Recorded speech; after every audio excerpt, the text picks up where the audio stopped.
Okay, sino yung naka-assign ngayong araw para sa ating panalangin? Okay, Mr. Reverenza. Panginoon, maraming salamat po sa binigay ninyong panibagong pagkakataon upang kami ay matuto. Gawaran niyo po kami ng isang bukas na isip upang maipasok namin ang mga itinuturo sa amin at maunawaan ang mga aralin na makakatulong sa amin sa pagtatagumpay sa buhay na ito. Amen. Sa kanilang Ama ng Anak, ng Espiritu Santo. Amen. Okay, magandang umaga, Section Akasya. Magandang umaga po, mga guro. Ang kapayapaan ay sumasa inyo at mabuhay. Okay, magsiupo na ang lahat. Maraming salamat po, Ma'am Shane. Okay, before tayo magsimula, may I know kung sino yung mga lumiban ngayong araw? Si Acevedo, Ata. Okay, class secretary, please take notes the absent for today. Okay, bago tayo tumungo sa ating bagong talakayan ngayong araw, ay meron tayo munang mga alintuntunin na dapat sundin ngayong araw. So, ano yung mga alintuntunin? Rules, ma'am. Okay, ito yung tinatawag natin sa English na Rules. classroom rules ngayong araw.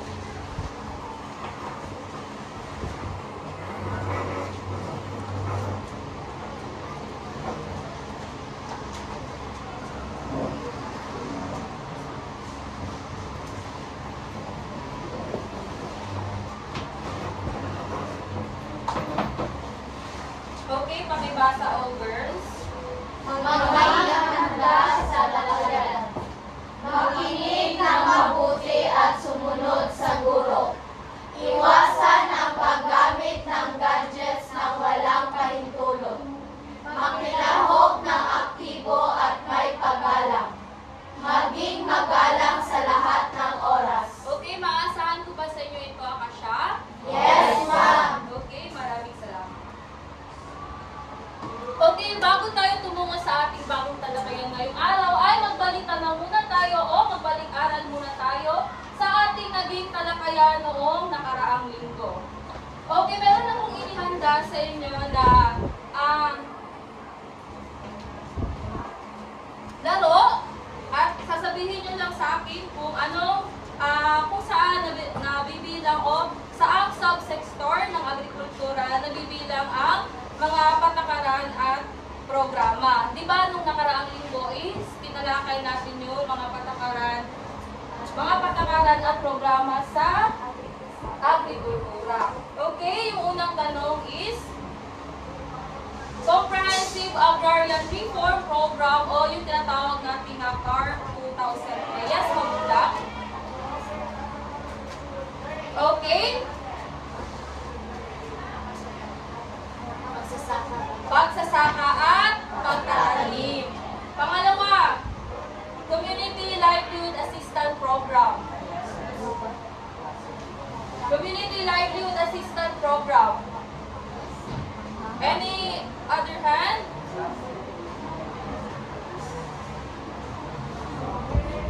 Homeboy? Okay, paggugubat or pagbubukid. Okay, pangatlong tanong, Philippine Fisheries Code of 1998. Kadapat? Okay, pangingisda. Yung last is National Integrated Protected Area System or yung tinatawag natin na NIPAS. Katubig?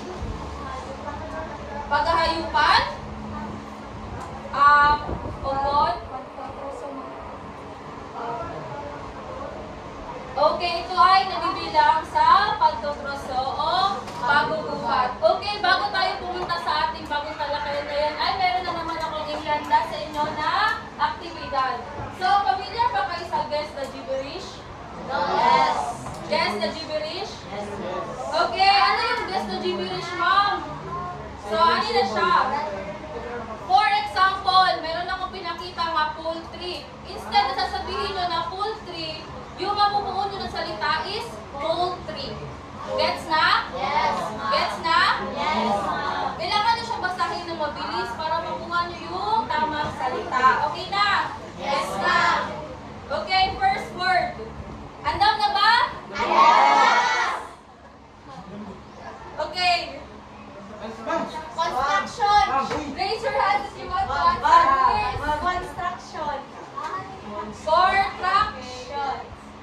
Okay, construction.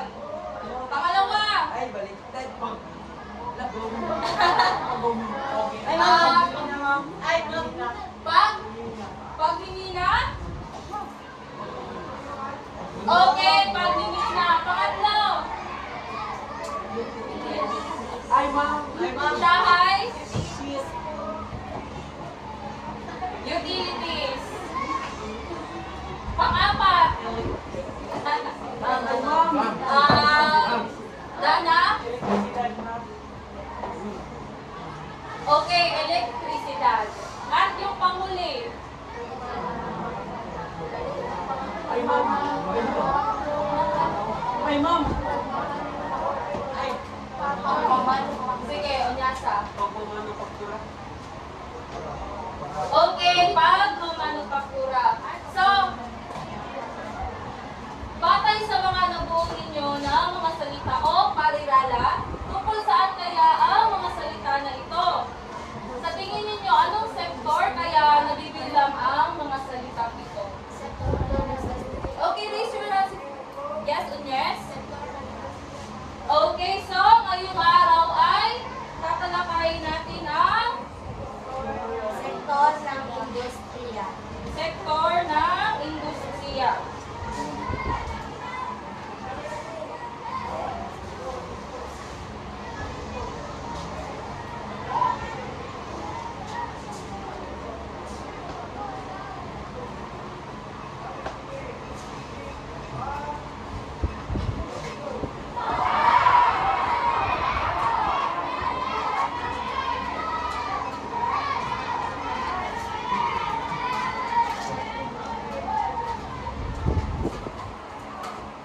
Okay, bago tayo dumako sa ating talakayan is meron na tayong mga layunin na dapat sundin.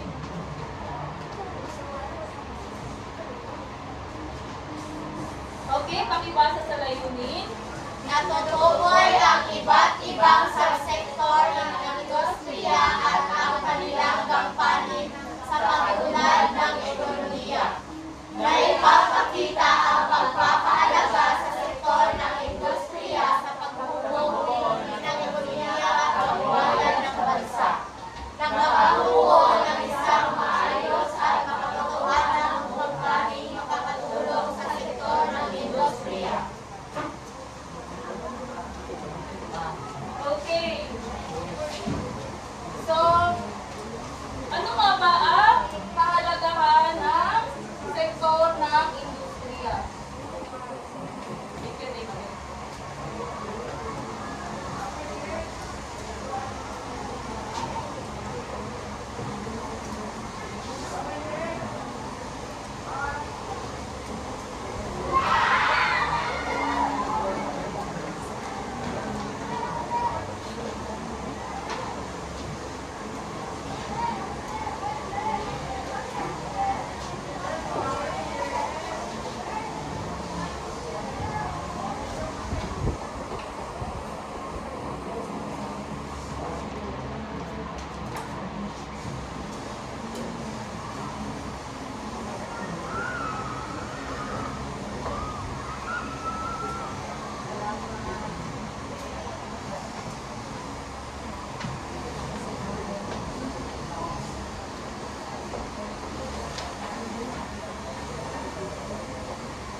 Okay.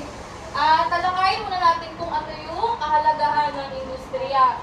So, ang industriya ay ang sektor na bahagi ng sekundaryang sektor ng ekonomiya na lumilikha ng yaring produkto mula sa mga hilaw na materyales. So, ito naman ay binubuo ng pagmamanufaktura, construction, pagmimina at kuryente, gas at tubig. So, mahalaga yung sektor ng industriya natin sa pag-unlad ng ating bansa dahil nga sila yung nagproproseso ng hilaw na mga materyales upang makabuo ng bagong produkto. At lumilikha din sila ng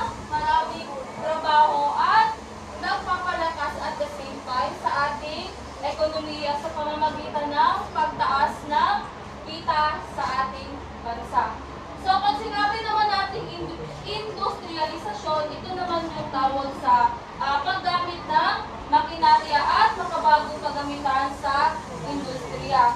So, ang industriya, ang sektor ng industriya ay malaki yung ginagampanan niya sa ating ekonomiya kasi sila yung tumutulong para maging malakas yung ating kita sa ating bansa. Pero, meron naman itong mga positibong epekto. So, yung unang positibong epekto nito is, syempre, mas mabilis ang produksyon at mas maraming produkto ang nagagawa natin sa tulong ng industriya. Tumataas din at the same time, sabi ko nga kanina, tumataas yung pambansang kita at lumalakas ang ating ekonomiya dahil na rin sa ating industriya. Pero, kung meron positibo mga epekto, meron din ito mga Negatibong epekto. So, yung una dito ay tumataas ang pangangailangan sa ilaw na materyales mula sa kalikasan. So, syempre, mas mabilis yung production, mas mabilis din na uubos yung mga ilaw na materyales sa ating kalikasan. Yung pangalawa naman na negatibong epekto ay kung hindi maayos ang pangangasiwa, maaaring humantong sa pagkasira ng kalikasan at pagtaas ng ating polusyon. Okay. Sa sektor ng industriya ay meron itong 4 na subsektor.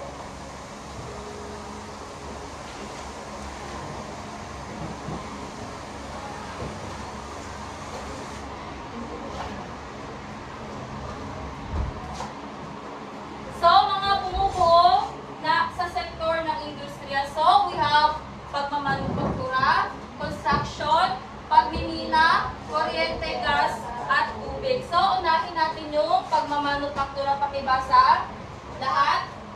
Ang tawag sa pagproseso at paglikha ng mga produkto sa pamamagitan ng kamay ng mga manggagawa sa pabrika sa pamamagitan ng makinarya. Halimbawa nito ay ang mga pagkasan sa ginagawang inumin. Okay, pag sinabi natin pagmamanufaktura sa English, pamanufacturing, di ba? So, ito naman yung tawag sa pagproseso at paglikha ng mga produkto sa pamamagitan ng kamay o sa pamamagitan ng makinarya sa mga pabrika. So, alam niyo naman yung pagmamanufaktura, no? Pero meron akong ihanda sa inyo na video para makita nyo kung paano ginagawa yung आज आपको ऐसे मुनाफे वाले बिजनेस के बारे में जानकारी देंगे जिससे लोग हर रोज के छोटे से कमरे से 5-10 हजार की आमदनी करें, कैसे करें, और कंपनी और फैक्ट्री भी ऐसी लेके आए जो okay, yung nakikita nyo ngayon is yung pagmamanufaktura na और आज एक बहुत बड़े ऐसे काम कर रहे हैं, इनकी खुद की दुकान भी है, जहाँ पर पर्सनली विजिट करके आए आप, इन्होंने खुद का प्लांट भी लगा रखा है और इनका खुद का show.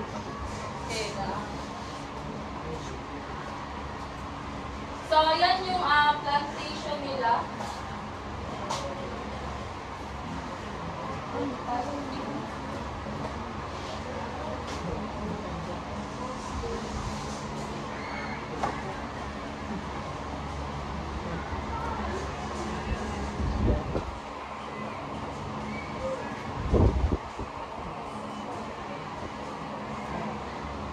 Okay. So, ayan.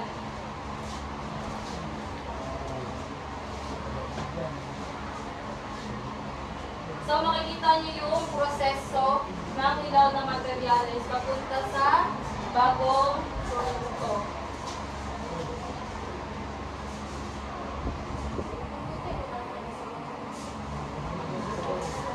Okay, naiintindihan na yung pagmamanufaktura? Yes, ma'am. Okay, so balik tayo sa...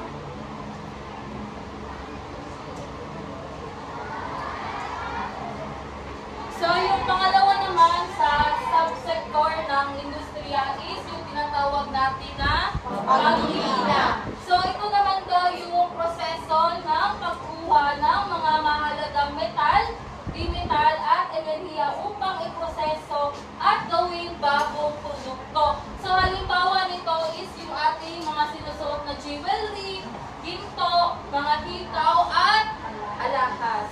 So, meron ako dito inihanda na video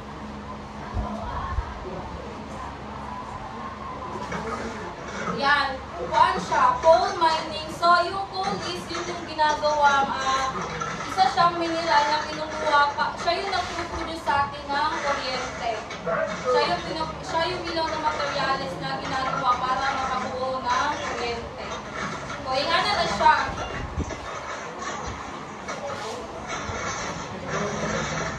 So, muna siya cooling good. So, makita niyo naman na hindi madali yung proseso o yung trabaho ng mga minero kasi kailangan pa nilang pumunta sa kailaliman ng ating mga pundo para makakuha ng mga mineral. Okay, naiintindihan na yung pagmimina? Yes, ma'am. Okay, dumako naman tayo sa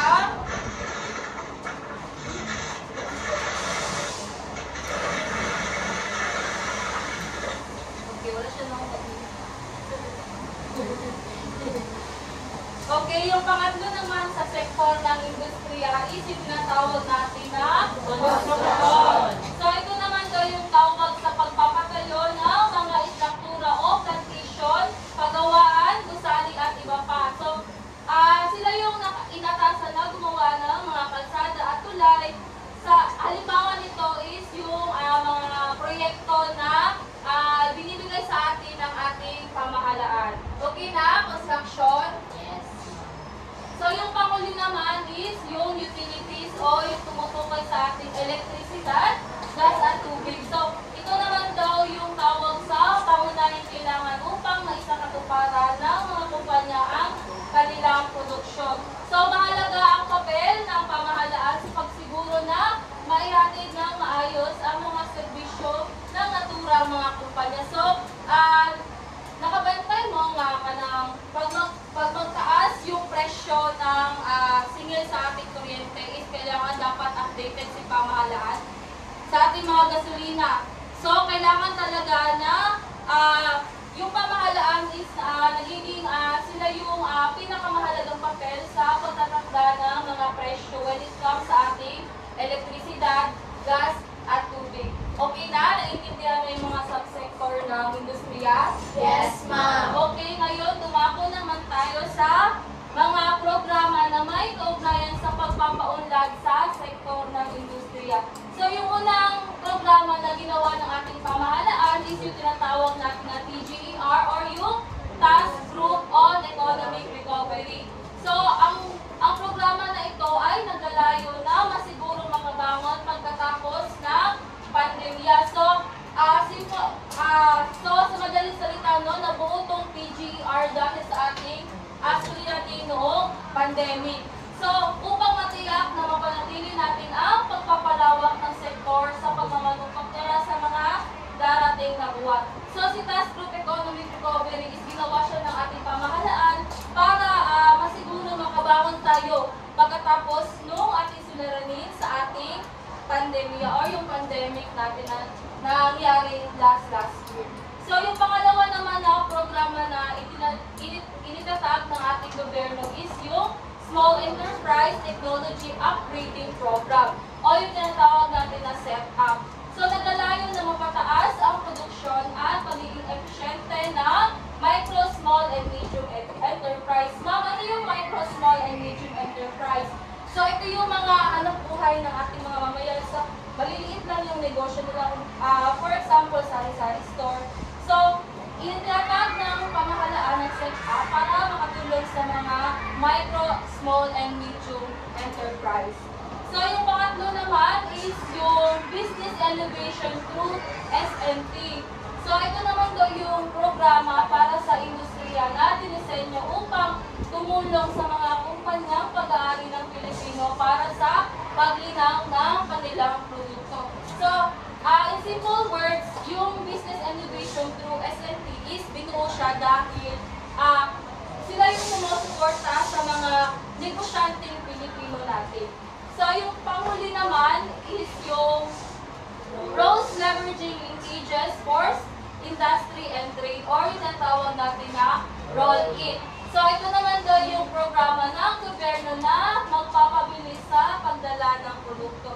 So, si Roll-It is siya yung inatasan ng gobyerno para magdala o magbiyahe sa ating mga produkto na nagawa papalabas sa ating bansa. Okay, maliwanag? Yes, May ma'am. katanungan ba? Yeah.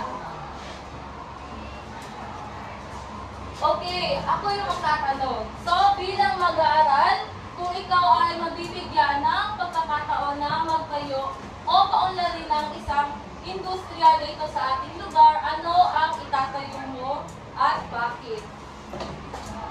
Bilang mag-aaral, kung ikaw ay mabibigyan ng pagkakataon na magtayo o paunlarin ang isang industriya dito sa ating lugar, ano ang itatayo mo at bakit? Send counting? On yes? Yes, on yes?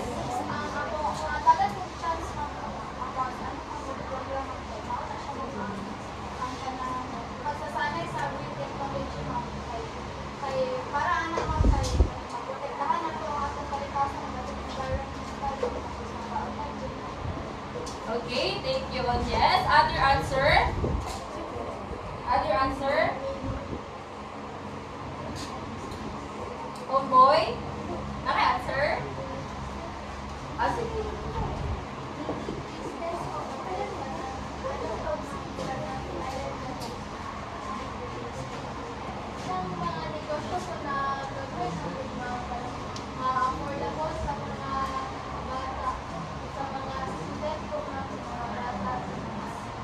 Okay, thank you, boy. May answer pa ba yung iba? Yes, Luis? Parang programang paglilinis mo para sa ako ang community na dili na siya hanggang dili siya magbara ang mga basura ay para mas muunlad pa ang atong kalakasan.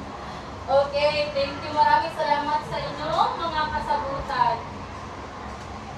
So, another question. Ano ang pinakamahalagang aral na iyong natutunan tungkol sa kontribusyon ng sektor ng industriya sa pag-unlad ng ekonomiya ng ating bansa? Ano ba yung natutulong ng industriya para umunlad yung ating ekonomiya? Magulak?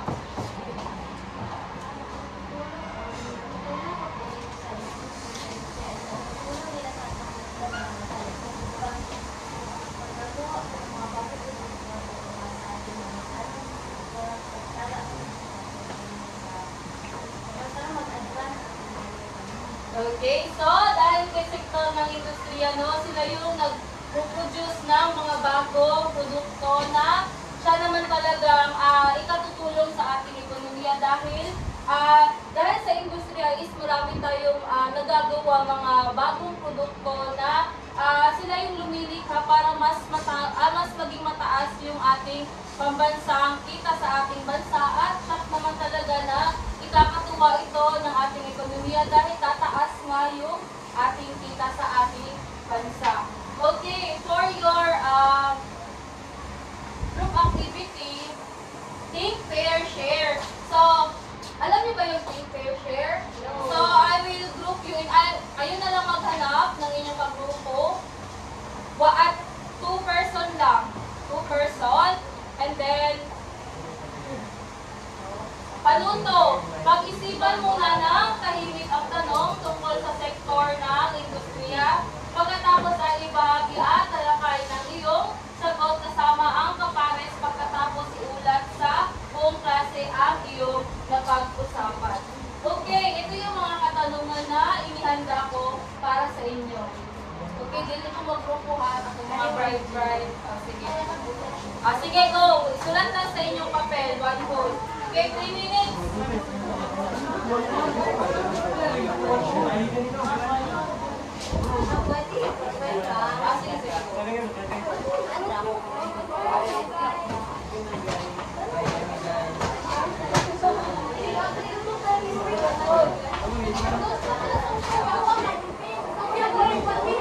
Sige na, dito na.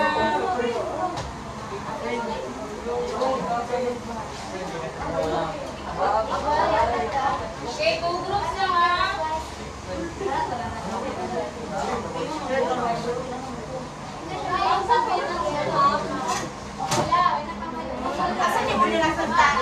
One whole. Yes, po. Answer. So.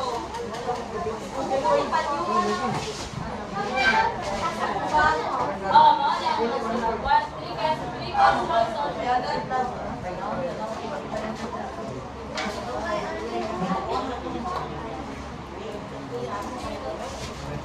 Okay, sige na. And then, later on, tatawag ako ng tatlong sasagot sa aking mga katanungan. Yes, answer directly. Okay, 3 minutes.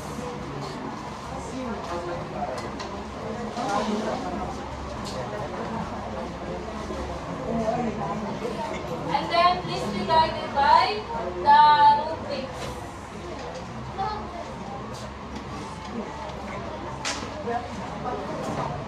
Okay.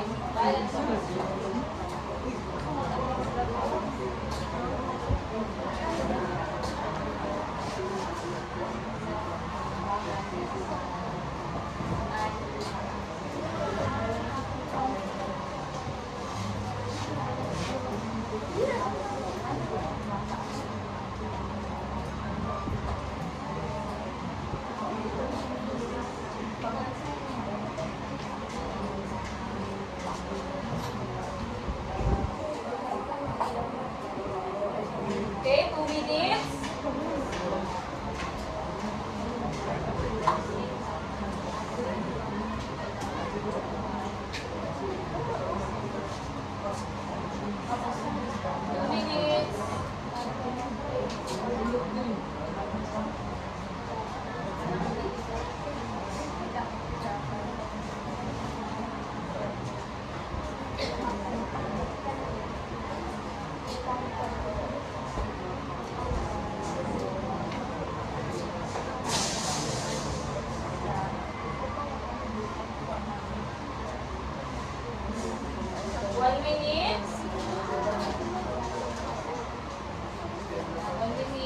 Mag-quiz pa tayo.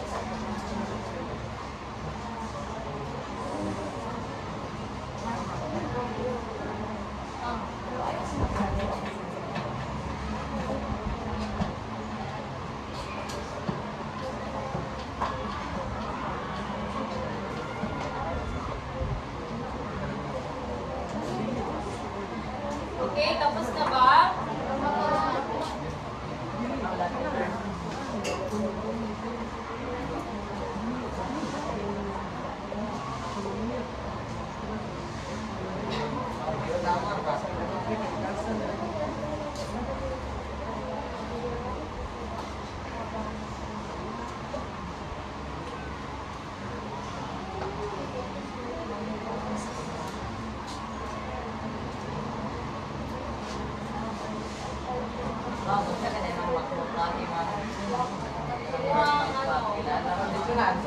Oo, magmungkahi ka, so magbigay ka ng, or magbigay ka ng project or magpresenta ka ng mga proyekto o programa sa pagpapalakas sa sektor ng industriya. Okay, time's up. Okay, mag-quiz pa tayo.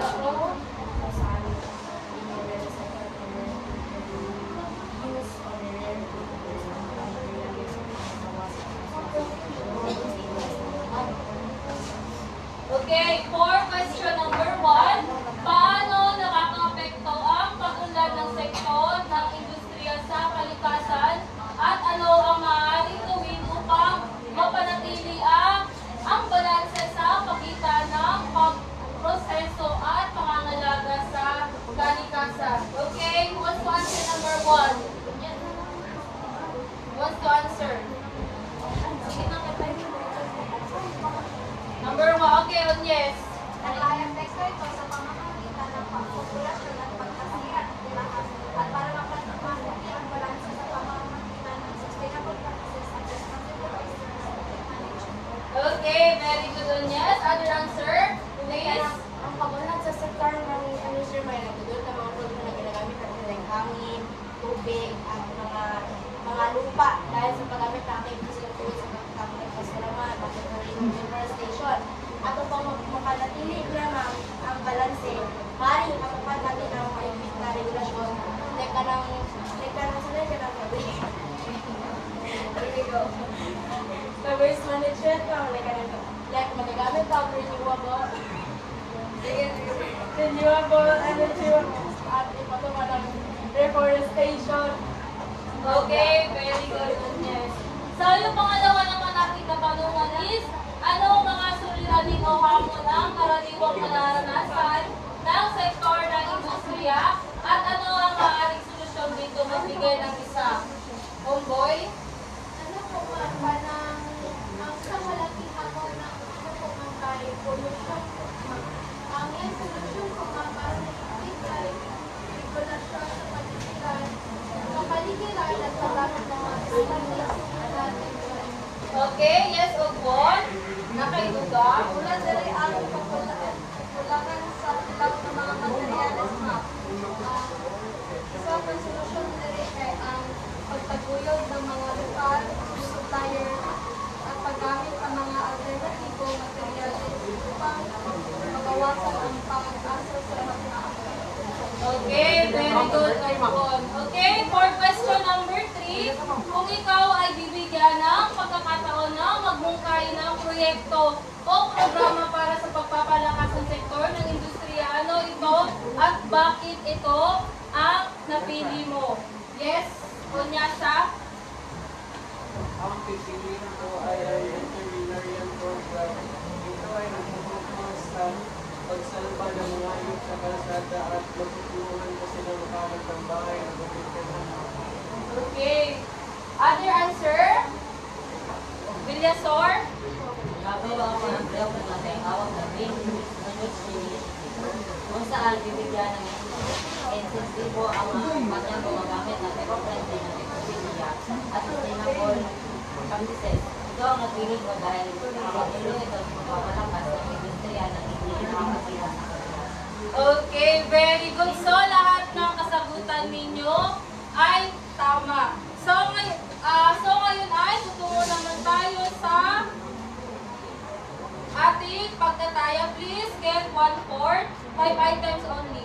Sige na, may 5 na. Oh, every collected. Okay, for question number 1. 1/4, 1/4.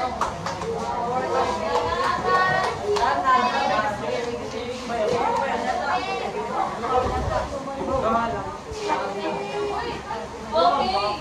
So, tukuyin ang hinihinging sagot sa bawat tanong. So, isulat ang sagot sa inyong 1/4 sheet of paper. So, for question number 1, sige na, set aside na. Okay, for question number 1, ano ang sektor na responsable sa pagproseso ng ilaw na materyales upang gawing produkto? Anong sektor? Sektor ha, hindi subsektor. Anong sektor? Ma'am, pwede acronym lang niya, ma'am. Sige, go. Anong sektor ang responsable sa... Ay, hindi na siya, ano ma'am? Hindi. Hindi, sama ko.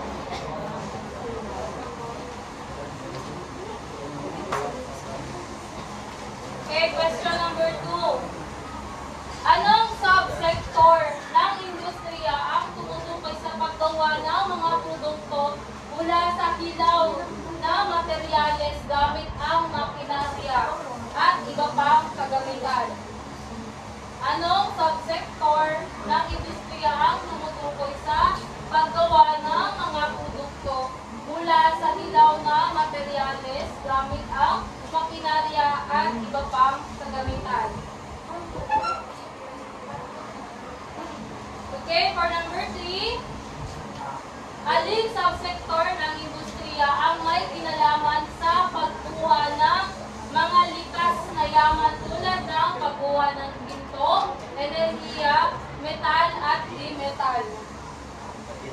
Okay na? Okay, for question number 4, ano ang tawag sa subsector ng industriya na nag-aalok ng kuryente, gas at tubig sa mga mamamayan at negosyo?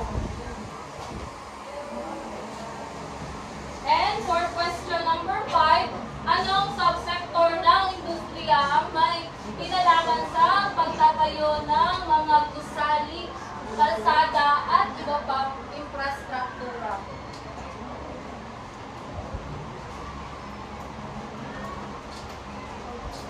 Okay na? Tapos na ba lahat? Yes, ma'am. Okay, exchange papers with your seatmate. Exchange papers. Okay.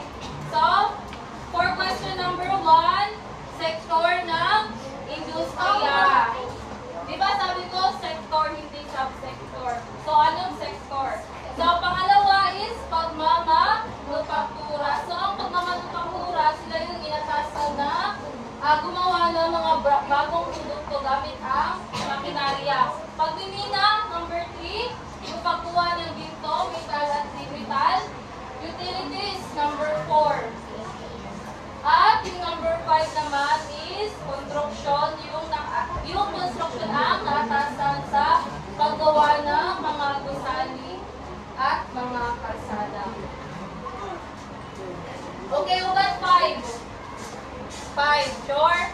Yes, ma'am. Okay, very good. So, for your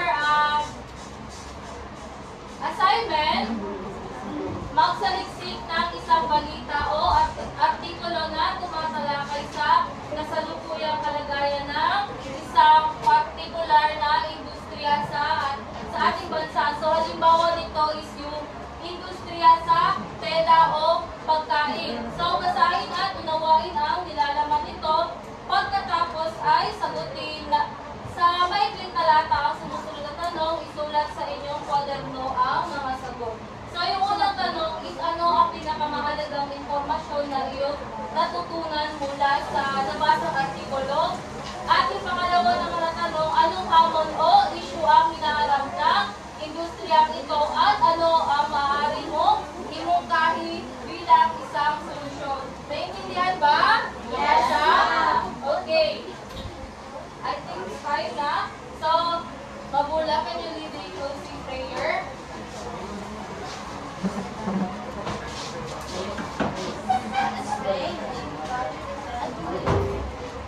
Thank you, Almighty Father, for the lesson that we learned today. Thank you for our teachers for the knowledge that we are given. Thank you for our parents for providing our needs. And please guide us for our next journey in our next lesson. Bless our teachers that they will be safe and sound. Bless my classmates that they will be safe. Bless our families and loved ones.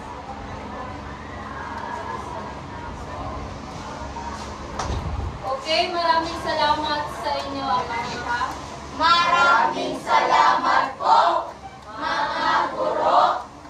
Ang kapayapaan ay sumasa inyo at mabuhay.